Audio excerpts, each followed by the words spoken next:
Good morning students, welcome to this video. Next step filter എന്ന് പറയുന്നത് pi filter ആണ്. Okay, pi filter. ഈ pi filter എന്ന് പറയുമ്പോൾ ആ ഫിൽറ്ററിന്റെ ഷേപ്പ് ഓക്കെ ഒരു പൈയുടെ ഷേപ്പിലാണ് ആ ഫിൽട്ടർ ഇരിക്കുന്നത്. Okay, this is basically a capacitor followed by LC filter. ഈ ഫിൽട്ടർ എന്ന് പറഞ്ഞാൽ ആക്ച്വലി ഒരു കപ്പാസിറ്ററിന് കൂടാതെ ഒരു LC ഫിൽട്ടർ കൂടെ ചേർന്നാണ് ഈ പൈ ഫിൽട്ടർ എന്ന് പറയുന്നത്. ഓക്കെ, ഒരു കപ്പാസിറ്ററും ഒരു LC ഫിൽട്ടറും ചേർന്നാണ് ഈ പൈ സെക്ഷൻ ഫിൽട്ടർ എന്ന് പറയുന്നത്. This filter consist of a capacitor followed by an LC filter. ഒരു കപ്പാസിറ്ററും ഒരു LC ഫിൽട്ടറും ചേർന്നാണ് ഈ പൈ സെക്ഷൻ ഫിൽട്ടർ എന്ന് പറയുന്നത്. അപ്പോൾ ഈ രണ്ട് കപ്പാസിറ്ററും C1 C2 എന്ന രണ്ട് കപ്പാസിറ്ററും ഒരു ഇൻഡക്ടറും കൂടെ ചേരുമ്പോൾ ഒരു പൈയുടെ ഷേപ്പ് വരും. കണ്ടോ, പൈയുടെ ഷേപ്പ് അവിടെ വരുന്നുണ്ട്. ഓക്കെ, രണ്ട് കപ്പാസിറ്ററും C1 C2 എന്ന് പറയുന്ന രണ്ട് കപ്പാസിറ്ററും ഒരു ഇൻഡക്ടറും ചേരുമ്പോൾ ഗ്രീക്ക് ലെറ്റർ പൈയുടെ ഒരു ഷേപ്പ് വരുന്നുണ്ട്. Thus the name pi filter. So this pi filter is a capacitor followed by LC filter. അപ്പോൾ ഈ പൈ ഫിൽട്ടർ എന്ന് പറയുന്നത് ഒരു കപ്പാസിറ്റർ കാണും. that capacitor is followed by LC filter. അപ്പോൾ ഒരു കപ്പാസിറ്ററും ഒരു LC ഫിൽട്ടറും ചേർന്നതാണ് പൈ ഫിൽട്ടർ എന്ന് പറയുന്നത്. മൂന്നും കൂടെ ചേരുമ്പോൾ ഒരു പൈയുടെ ഷേപ്പ് വരുന്നു. C1 ഉം C2 ഉം എല്ലാം കൂടെ ചേരുമ്പോൾ ഒരു പൈയുടെ ഷേപ്പ് വരുന്നു. ഓക്കെ,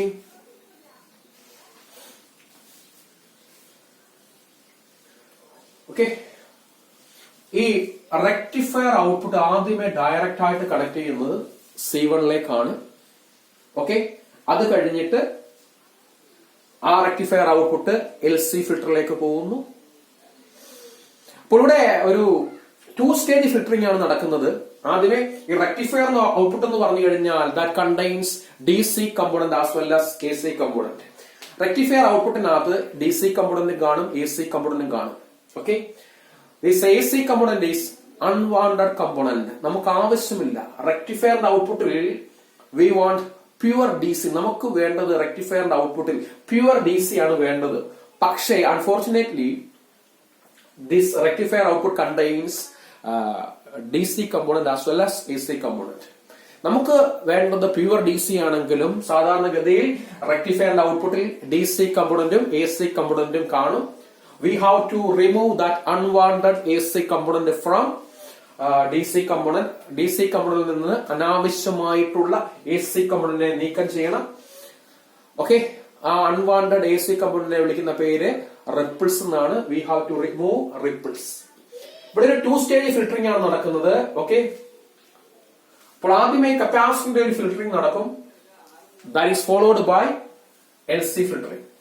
ഓക്കെ, അപ്പോൾ ഇവിടെ ഒരു 2 സ്റ്റേജ് ഫിൽട്ടറിംഗ് നടക്കുന്നു. ആദ്യമേ കപ്പാസിറ്റർ ഫിൽട്ടർ ചെയ്യുന്നു, AC കമ്പോണന്റിനെ ഫിൽട്ടർ ചെയ്യുന്നു.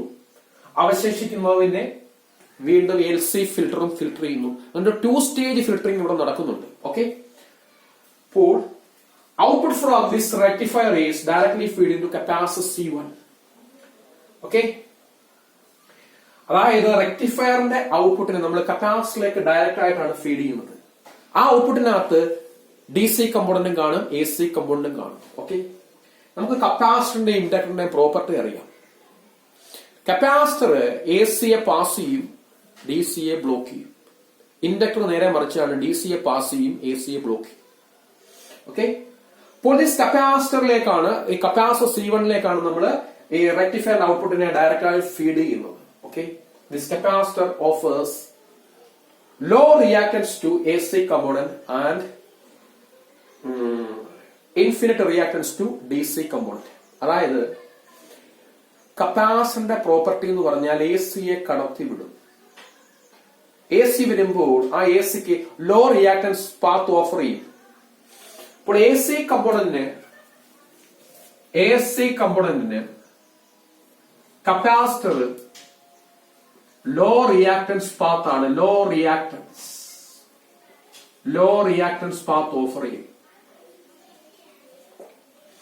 അപ്പോൾ എ സി കമ്പോണന്റ്, എ സിക്ക് low reactance path capacitor offer ചെയ്ത് കഴിഞ്ഞാൽ എ സി കമ്പോണന്റ് കപ്പാസിറ്റർ വഴി ഈസി ആയിട്ട് ഇനി പാസ് ചെയ്തിഞ്ഞ് പോരും, ബൈപ്പാസ് ചെയ്തിഞ്ഞ് പോരും.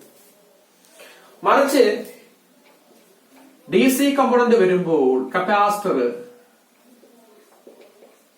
ഇൻഫിനിറ്റ്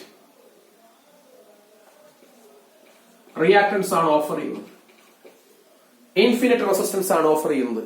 അപ്പോൾ ഡി സി കമ്പോണന്റ് കപ്പാസിറ്റർ വഴി കടന്നു പോകത്തില്ല, അതിനെ ബ്ലോക്ക് ചെയ്യും, കപ്പാസിറ്റർ ബ്ലോക്ക് ചെയ്യും, ഡി സിയെ ബ്ലോക്ക് ചെയ്യും. ഓക്കെ, എ സിക്ക് ലോ റിയാക്ടൻസ് പാത്ത് കൊടുക്കുന്നു, അപ്പോൾ എ സി സ്മൂത്ത് ആയിട്ട് കപ്പാസിറ്റർ വഴി കടന്നു പോകുന്നു, ബൈപ്പാസ് ചെയ്തു പോകുന്നു. ഓക്കെ, പക്ഷെ ഡി സിയെ തടഞ്ഞു നിർത്തും, ബ്ലോക്ക് ചെയ്യും. കാരണം ഡി സി കമ്പോണന്റ് വരുമ്പോൾ ഇൻഫിനിറ്റ് റെസിസ്റ്റൻസ് ആണ് ഓഫർ ചെയ്യുന്നത്. അപ്പോൾ ഡി സിക്ക് കടന്നു പോകാൻ കഴിയത്തില്ല, ഹൈ റെസിസ്റ്റൻസ് മൂലം കപ്പാസിറ്ററിനെ മറികടക്കാൻ കഴിയത്തില്ല. ഓക്കെ,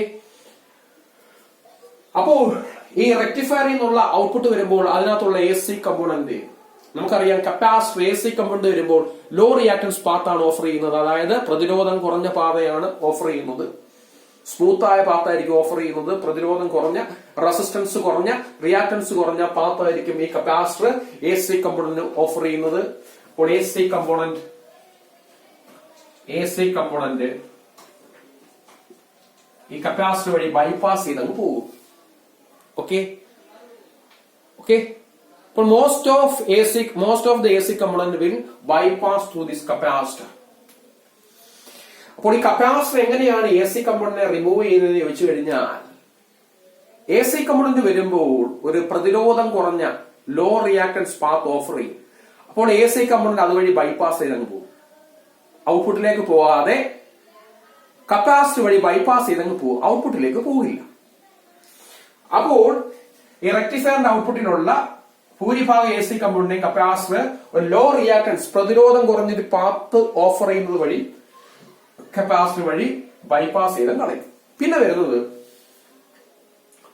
പിന്നുള്ളത് ഡി സി കമ്പോണന്റ് ആയിരിക്കും.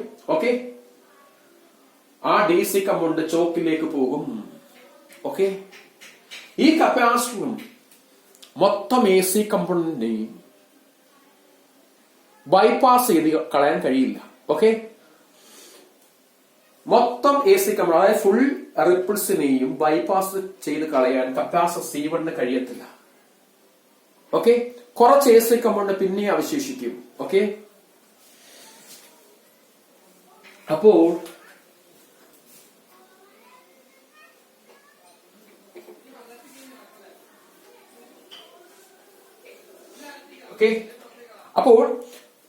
most of the AC component will bypass through capacitor C1. ഭൂരിഭാഗം എ സി കമ്പോണന്റും കപ്പാസിറ്റർ C1 വഴി ബൈപ്പാസ് ചെയ്തു പോയി. ഇനി ഡി സി കമ്പോണന്റിനെ എങ്ങോട്ട് പാസ് ചെയ്യും? ഇൻഡക്ടറിലേക്ക് പാസ് ചെയ്യും. ഓക്കെ, അപ്പോൾ ഡി സി കമ്പോണന്റ് ഇൻഡക്ടറിലേക്ക് പാസ് ചെയ്തു. നമുക്കറിയാം 100% ഫിൽട്ടറിംഗ് ഇവിടെ നടക്കത്തില്ല, അതായത് 100% എ സി കമ്പോണന്റിനെയും ഈ കപ്പാസിറ്ററിന് ബൈപ്പാസ് ചെയ്ത് കളയാൻ കഴിയില്ല. കുറച്ച് എ സി കമ്പോണന്റും ഡി സി കമ്പോണന്റിനോടൊപ്പം ഇൻഡക്ടറിലേക്ക് പോകും. Okay, this inductor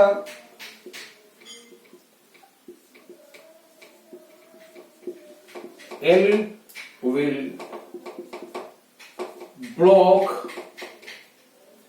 block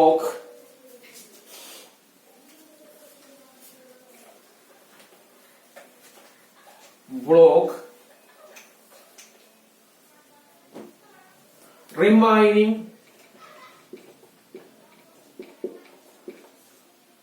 AC components and pass DC component. അപ്പോൾ ഡി സി കമ്പോണന്റും വളരെ കുറച്ച് എ സി കമ്പോണന്റും ഇൻഡക്ടറിലേക്ക് ഫ്ലോ ചെയ്യും. അപ്പോൾ ഇൻഡക്ടറിന്റെ പ്രോപ്പർട്ടി എന്ന് പറഞ്ഞാൽ it allows only D C component. D C കമ്പോണന്റിനെ മാത്രമേ ഇൻഡക്ടർ അതിൽ കൂടെ പാസ് ചെയ്യത്തുള്ളൂ. ഓക്കെ, ഇൻഡക്ടറിന്റെ പ്രോപ്പർട്ടി എന്ന് പറഞ്ഞാൽ കപ്പാസിറ്ററിന്റെ ഓപ്പോസിറ്റ് ആണ്. ഡി സിയെ പാസ് ചെയ്യും, എ സിയെ ബ്ലോക്ക് ചെയ്യും. അപ്പോൾ ഭൂരിഭാഗം എ സി കമ്പോണന്റും കപ്പാസിറ്റർ C1 വഴി ബൈപ്പാസ് ചെയ്ത് പോരുന്നു. ബാക്കി ഡി സി കമ്പോണന്റും വളരെ കുറച്ച് എ സി കമ്പോണന്റും ഇൻഡക്ടറിലേക്ക് ഫ്ലോ ചെയ്യും. the inductor will block AC component and pass DC component. പക്ഷെ ഈ ഇൻഡക്ടറിനും ആ ഇൻഡക്ടർ എല്ലിനും AC കമ്പോണന്റിനെ പൂർണ്ണമായിട്ട് ബ്ലോക്ക് ചെയ്യാൻ കഴിയത്തില്ല. ഓക്കെ ഓക്കെ, വളരെ കുറച്ച് AC കമ്പോണന്റ് പിന്നെയും അവശേഷിക്കും. ഓക്കെ, അവശേഷിക്കും വളരെ കുറച്ച്. അപ്പോൾ ഇൻഡക്ടർ DC കമ്പോണന്റിനെ പാസ് ചെയ്യാൻ അനുവദിക്കും, വളരെ കുറച്ച് AC കമ്പോണന്റും അതിന്റെ കൂടെ പോകും. Okay, the remaining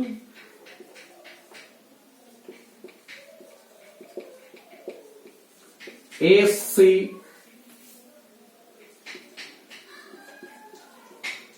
components will bypass through C2. അങ്ങനെ അവശേഷിക്കുന്ന AC കമ്പോണന്റ് ഈ കപ്പാസിറ്റർ വഴി ബൈപ്പാസ് ചെയ്തു പോകും. പിന്നെയും കുറച്ച് AC എങ്കിലും അവശേഷിച്ചാൽ, പിന്നെയും കുറച്ച് AC എങ്കിലും അവശേഷിച്ച ആ റിമൈനിങ് AC കമ്പോണന്റ് ഈ കപ്പാസിറ്റർ C2 വഴി ബൈപ്പാസ് ചെയ്തങ്ങ് പോകും. അത് ഔട്ട്പുട്ടിലേക്ക് പോകാതെ അവശേഷിക്കുന്ന AC കമ്പോണന്റ് ഈ കപ്പാസിറ്റർ വഴി ബൈപ്പാസ് ചെയ്തങ്ങ് പോകും. Okay, so we will get